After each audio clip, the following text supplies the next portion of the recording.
Cea mai tare idee de afacere pentru 2026 este o afacere în network marketing. De ce?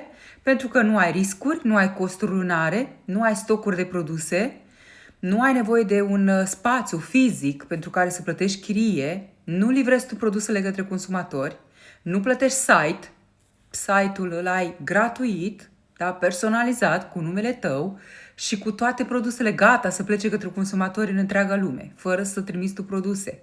Nu te ocupi tu de partea aceasta de logistică. Mai mult decât atât, chiar dacă nu ai experiență, poți să înveți totul de la zero, pas cu pas.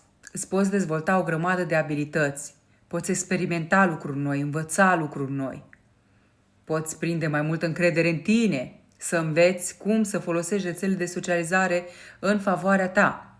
Dacă cauți să îți dezvolți, iată, o activitate, un proiect, da, o afacere în 2026, lasă-mă un comentariu sau un mesaj. Și hai să-ți explic totul pas cu pas.